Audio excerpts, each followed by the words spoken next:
If you were to offer some advice either to teachers, educators, or people that are in more of the business side of education, how would you tell them this is how we're going to be able to transform this culture? I'll say this, and I'll let Erik and Krystyn wrap this up, but there's a study that Richard Detweiler did 2021 looking at the impact of liberal arts educations, and he tried to put some parameters in an empirical sense, because a lot of the books were anecdotal. And he says, well, okay, let's look at some actual outcomes.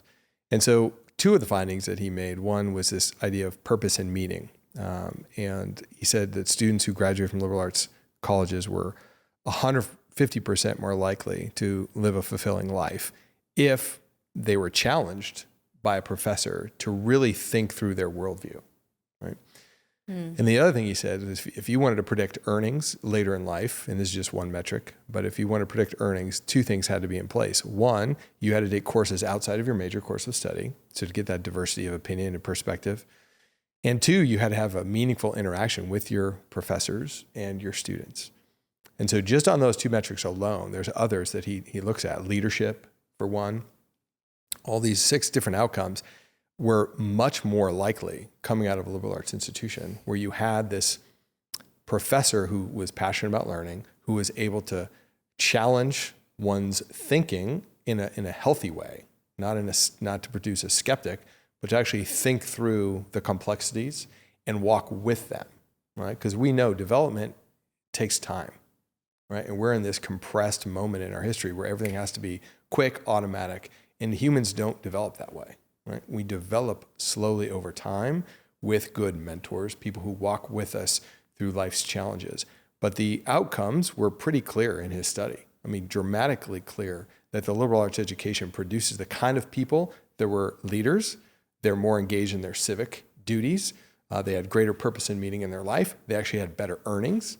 So all these outcomes held, right, with this. And this is a massive study he did, published by MIT Press. So I would say what we're trying to do here at the college is exactly those things, right? Walk with our students, develop them, have a sense of coherence within our curriculum that's based on this pursuit of truth, and we walk together in a community.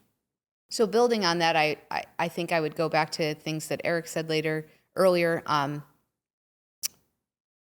where that comes from. The thing that's different when you walk onto Benedictine College campus is the sense of community and culture, right? I've seen it. I've heard the stories of people who've taken their kids to Benedictine and other Newman Guide colleges, and they're like, there was something different, and it was apparent in the community, the culture, the vibrancy. The faculty are often mentioned, the camaraderie between the faculty and the students. And so I think that the transfer to that then means the reason that that study comes out that way is that if you have your purpose of life, if you're being a good leader, it's because you've learned that isolation is the enemy. It is the number one tool of the devil, right? To make you think that you're alone. And I think that's a real challenge for education today because most of our schools are extremely siloed, especially at the K-8 level, because those teachers have to be in their classrooms with their students all day. And I think that, especially if you're in a small school where there's only one kindergarten, one first grade, if you think it's all on you, well, yes, you're gonna burn out. And so the importance of that culture, that community, that sense of we're in this together, that the 8th grade teacher has just as much a responsibility for the first grader's behavior in the hall as the first grade teacher does. Because there's a common culture and all the teachers are on board and they're a living witness. It goes back to what Erik was saying about John Sr.'s comments that a school is a faculty. So if that's what we ultimately want in our schools at the K-12 level, we have to live that in our communities now. We have to resist that temptation that comes along with digital life, that comes along with strong ideologies and a lot of echo chambers, and that comes along with a real passion for the truth. Because passion and strong ideology often get conflated. Partially because those of us that are choleric get really passionate and get very loud, and people think that we're just never going to change or change our mind about things. I don't know if anybody else has that experience, but No. no. But that's the call to communion, right? I believe it's John Paul II who talks about the community of persons is the way in which humanity imitates the Trinity as a community, right? It happens in the small scale in the family through the sacrament of marriage and the creation of children in that loving union. But it doesn't just stop there. The reflection of the Trinity in the world doesn't stop at the family. And the civic duty comes with community if it's lived, right?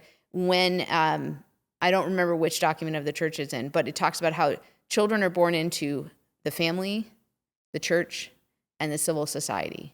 So the communities in each of those spheres ought to reflect the Trinity by nature of who we are as persons. And I think there's actually some interesting work coming out of the Deodatus and other places we're trying to invest in. How do we then rebuild that community outside of the schools in an evangelization to the parish level, to the ministry of people who are interested in recovering liberal arts education, even for people who are past school age, because education is a lifelong endeavor. And so the question is, for school leaders, for leaders in education, how do we start living that type of community and witnessing that to our future teachers? How do we start building that community in our schools now? And how do we, and the answer has to be, well, we have to go to Jesus because we are vastly imperfect and sinful. And that has to be the center. And then from there, everything else flows. I like that. I mean, this is such a hard question to answer, but I really like that framing, Krystyn, of the family, the church, and civil society. So, what we've been talking about is sort of sitting in the middle there. I think it does move in that direction. So, I mean, one answer is we need joy-filled, grace-filled families. And that is the foundation. Like you don't get to the civil society being healthy if that is broken.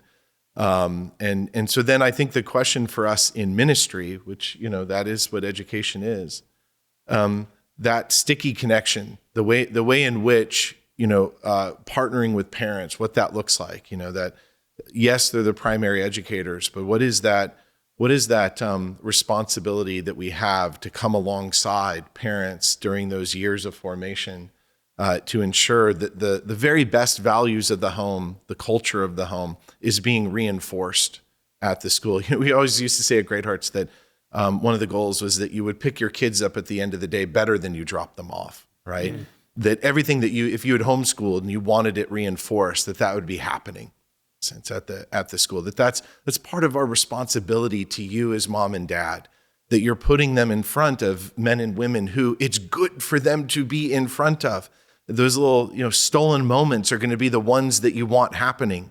And so I do think, culture shifts are a scaling issue, because we're talking about macro concerns here. But of course they take shape in these movements from the decisions mom and dad are making about their own relationship, and that really being the bedrock of civilization. How are the husband and wives treating one another? And what sort of culture do they create? And then have we built places that they can then partner with and drop their kids physically off at, that then builds a positive flywheel of reinforcing the things that they're getting at home. So they're hearing the same stories and messages and expectations and that they're being properly conditioned to love what is true and good and beautiful. And then they are led into a civil society where they find friends in that fight because it's been happening at scale. And I think that's, in a sense, we're always going to struggle at all three of those. But it should be the case that kids from vastly different demographics who went to Catholic schools in different corners of the world, who meet one another in college or in business, should immediately find that they have a friendship because they share a kind of cultural, spiritual, intellectual, aesthetic, moral literacy, a world with one another that they don't share with anybody else. And so there's that sort of speed of the trust that you get, right, from kind of showing up with your same inheritance. You're part of the same family.